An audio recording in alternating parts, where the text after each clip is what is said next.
Alhamdulillah. Allahumma sholli wa sallim wa barik ala sayyidina Muhammadin wa ala alihi wa ashabihi wa man yattabi'ahu amma ba'd. Yang sama-sama kita hormati Bapak Kalapas kelas 2A Sidoarjo di ruang kerjanya. Yang sama-sama kita hormati Bapak Haji Nuruddin bagian pembinaan sekaligus pembina di Ketamwiran Masjid At-Taqwa yang ada di Jalan Pondok Pesantren At-Taubah atau Pondok Pesantren At-Taqwa. Yang saya hormati Ibu Dr. Eli Masnawati. Beliau adalah Dekan Fakultas Agama Islam Universitas Sunan Giri, Surabaya. Yang saya hormati Bapak Haji Julianis MH. Beliau adalah Kaprodi Magister Hukum Keluarga. Yang saya hormati Ibu Masfufah MH. Beliau adalah Kaprodi Pendidikan Agama Islam Fakultas Agama Islam Universitas Sunan Giri, Surabaya. Hari ini kita bersilaturahim di tempat ini dalam rangka muhasabah betapa nikmatnya hidup yang Allah berikan buat kita, dikasih kesehatan dan kesempatan yang dengan kesehatan itu kita masih bisa merasakan manisnya gula, asinnya garam, kecutnya kelek. Yang belum mandi ya kelek kecut. Itu tanda bahwa hidung dan lidah kita ini masih sehat. Betapa banyak orang yang udah pantangan makan manisnya gula karena kena kencing manis, pantangan merasakan asinnya garam karena gagal ginjal, dan kita saat ini masih dikasih sehat oleh Allah. Maka sungguh kesehatan ini adalah karunia yang tak berbilang dan bertepi jikalau kita sudah merasakan sakit. Makanya Rasulullah SAW di dalam sabdanya yang diriwayatkan oleh Imam Bukhari, Imam Muslim, ni'matani maghbunun katsirun minan nas as-sihhatu wal faraghu. Ni'matani, dua nikmat, maghbunun yang sering dilupakan, katsirun minan nas, kebanyakan dari manusia, adalah nikmat sehat, wal faraghu, nikmat luang. Kenapa?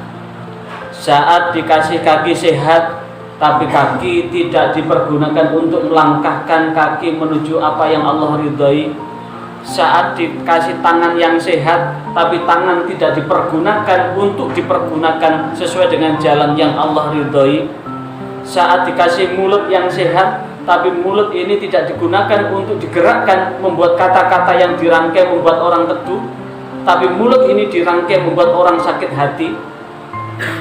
Punya mata tapi mata tidak digunakan untuk melihat sesuatu yang Allah ridhai, tapi digunakan dengan hal-hal yang tidak membuat semakin kita dekat dengan Allah.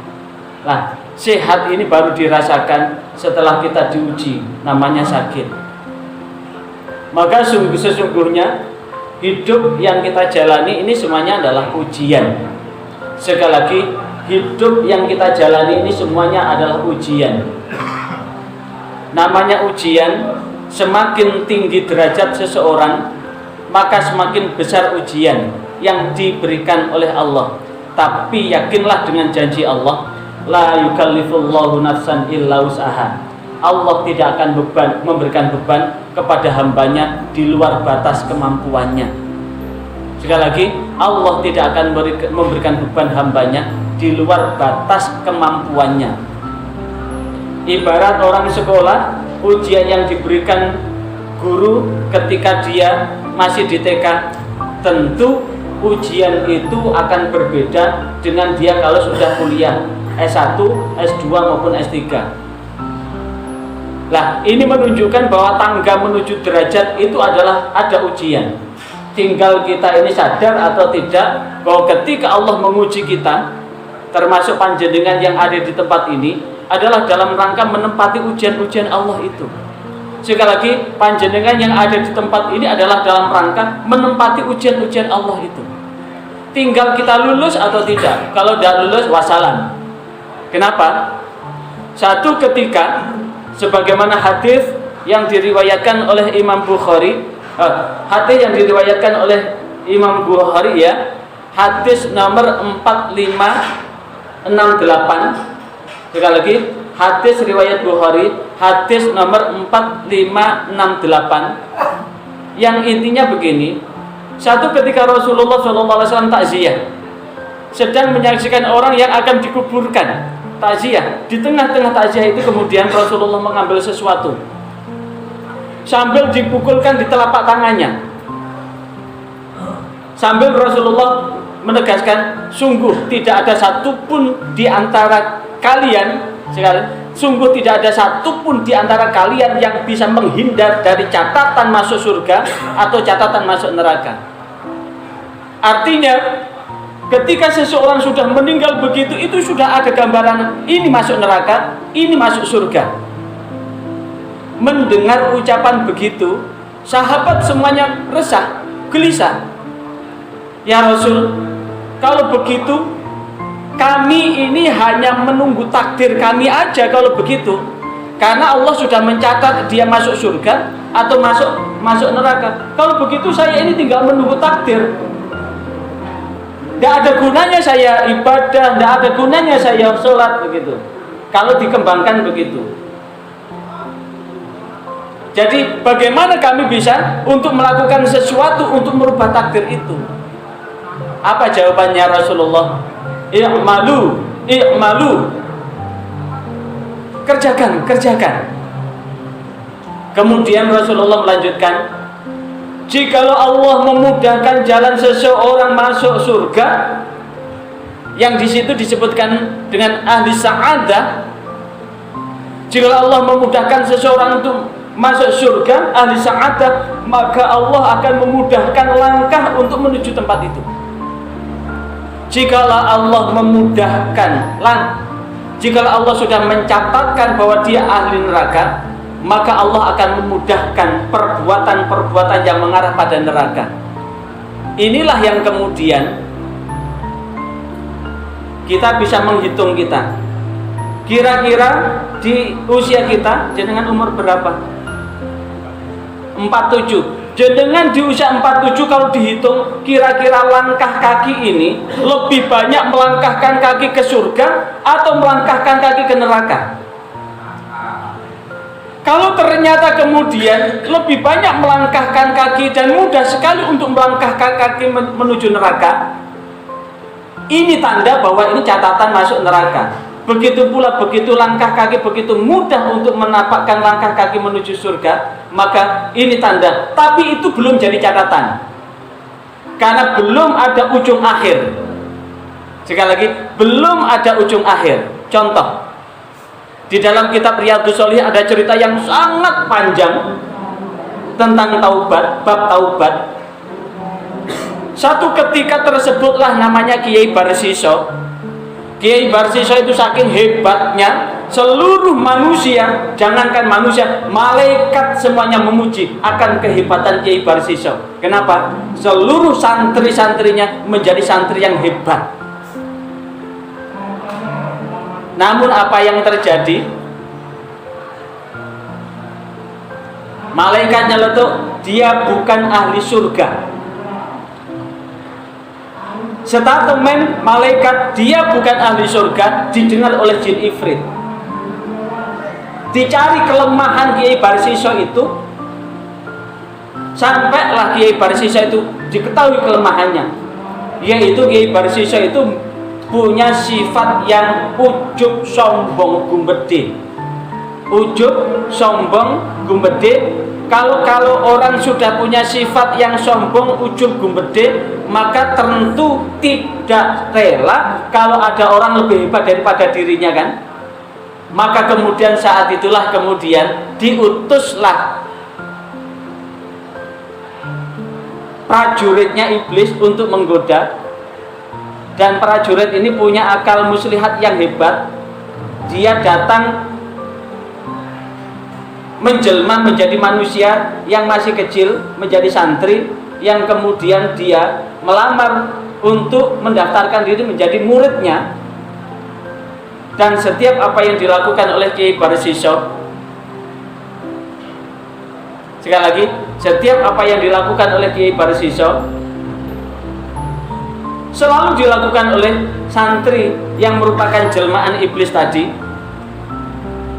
Ironisnya, setiap apa yang dilakukan oleh Kiai Barsiso selalu kalah dengan santrinya itu. Setelah kalah, apa kata kuncinya? Kamu baru beberapa hari nyantri kok sudah hebat seperti itu. Rumusnya apa? Setelah tahu rumusnya apa, karena tidak mau kalah dengan apa yang dilakukan Kiai Barsiso, maka setelah itulah yang kemudian dia menyampaikan, gampang Yai. Apa gampang itu? Membunuh. Tahu sadar bahwa membunuh itu dosa besar, tidak adakah yang ringan? Berzina Yai. Nah, zina itu kalau berzina itu kalau laki-laki punya istri, perempuan punya suami, itu hukumannya berat, itu dirajam, itu dikubur sampai udel, kemudian dilempari batu sebesar beton-beton sampai meninggal dengan kepala ditutup, itu namanya dirajam. Wah, tidak mau. Ada yang lebih ringan lagi, ada Yai. Apa? Minum khamr. Akhirnya apa? Kiai Barsiso setuju dengan tawaran yang paling kecil itu. Yang paling kecil dianggap paling kecil itu narkoba. Maka akhirnya kemudian dia tidak mau minum khamr di situ, tapi dia ada di perbatasan yang tidak ada satupun orang yang tahu. Akhirnya apa? Dia minum khamr, karena dasar tidak pernah minum khamr, langsung kelenger. Saat kelenger itu apa? Memperkosa yang jual khamr. Setelah memperkosa yang jual, satu riwayat dia membunuh anaknya, satu riwayat dia membunuh suaminya, sehingga 3 kejahatan dilakukan sekaligus. Makanya inilah khamr itu adalah rajanya kejahatan. Karena itu hati-hati bagi yang sudah ada irisan dengan narkoba. Berarti jikalau ada irisan dengan narkoba, menyebarkan narkoba, berarti itu sudah mendaftarkan diri sebagai pasukannya setan. Karena apa? Menggoda manusia untuk jauh dari Allah. Artinya apa? Kiai Barsiso yang membuat malaikat takjub itu aja berakhir. Dan bagaimana akhirnya? Setelah melakukan 3 kejahatan, Kiai Barsiso dihukum gantung. Saat berada di tiang gantungan itu, iblis yang menjelma menjadi santri itu kemudian apa? Menampakkan wujud aslinya sambil membuli Kiai Barsiso. Dia marah tapi tidak berdaya. Satu kata, kamu tidak akan bisa berbuat apa-apa. Nasibmu ada di ujung tangan saya. Pilihannya kamu selamat hingga kamu bisa bertaubat, atau kamu akan mati belum sempat bertaubat.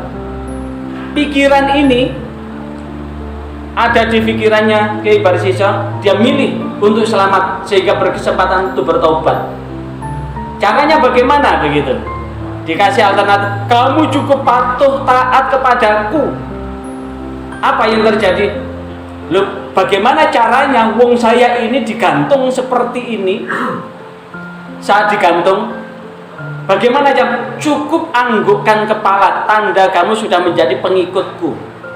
Begitu menganggukkan, dia terpleset, terjadilah kemudian dia malah tergantung setelah dia menjadi pengikut iblis. Ini artinya Kiai Barsiso yang hebat, yang tidak pernah maksiat, hanya minum khamr sekali tok, hanya berzina 1 kali tok, hanya membunuh orang 1 tok, kekal abadi berada di dalam neraka. Masih di Riyadhus Shalihin Ada orang yang sudah malam melintang dengan kejahatan. 97 orang yang sudah dihilangkan nyawanya oleh dia. Dia sadar bahwa cepat atau lambat dia akan meninggal dunia. Cepat atau lambat dia akan menghadap kepada Allah. Dia sadar bahwa dengan kejahatannya yang dia lakukan begitu banyak, dia sadar dia akan masuk neraka. Sekali lagi, dia sadar dia akan masuk neraka jika belum bertaubat. Apa yang terjadi? Dia menyatakan ingin bertaubat, ingin menyatakan meniti jalan menuju ridha Allah. Apa yang terjadi? Dia konsultasi pada seorang kiai, tapi jawaban kiai tidak begitu memuaskan. Setelah bercerita, kamu tidak ada taubat, wong membunuh satu orang aja itu hukumannya harus dibunuh. Belum dengan kamu berzina, menzinai banyak manusia itu. Belum dengan kamu mencuri dan sebagainya. Tidak ada taubat buat kamu itu. Marah dia, akhirnya ditebas, meninggal. Jadi berapa? 98. Tapi digelisah, galau. Di tengah kegelisahan kegalauan itu, dia tetap berusaha mencari jati diri. Konsultasi lagi, mendapat jawaban yang sama. Dia marah, kemudian ditebas, dibunuh. Berapa? Kemudian dia masih gelisah bahwa cepat atau lambat dia akan meninggal dunia. Yang ketiga pun demikian jawabannya, genap berapa? Tapi dia sudah genap membunuh 100, dia tetap mencari jati dirinya. Maka ketemulah ahli hikmah. Jawaban ahli hikmah itu, selama kamu mau bertaubat, maka Allah akan mengampuni dosa-dosamu. Bahkan dosa yang tidak diampuni oleh Allah adalah dosa menyekutukan Allah. Saat itulah apa yang terjadi. Di saat itu jawabannya, kamu bisa. Allah Maha menerima ampunan dan menerima taubat. Bagi Allah Maha kuasa untuk membolak-balikkan hati. Jika kamu sungguh-sungguh, kamu memang bertaubat, kamu jangan di tempat itu. Karena lingkungan kamu itu sudah lingkungan Brahmacora. Kalau orang maling kemudian ingin jadi kiai, harus keluar dari kampung itu. Kalau ada orang ahli narkoba, maka jika dia ingin bebas dari narkoba, harus keluar dari komunitas narkoba itu. Kalau ada orang berzina, maka harus keluar dari komunitas orang yang berzina itu. Itu baru selesai. Loh, bagaimana caranya? Kamu pindah, kamu harus hijrah. Setelah hijrah apa yang terjadi? Di tengah perjalanan orang yang sudah genap membunuh 100 orang tadi meninggal. Saat meninggal itulah yang kemudian datanglah malaikat azab.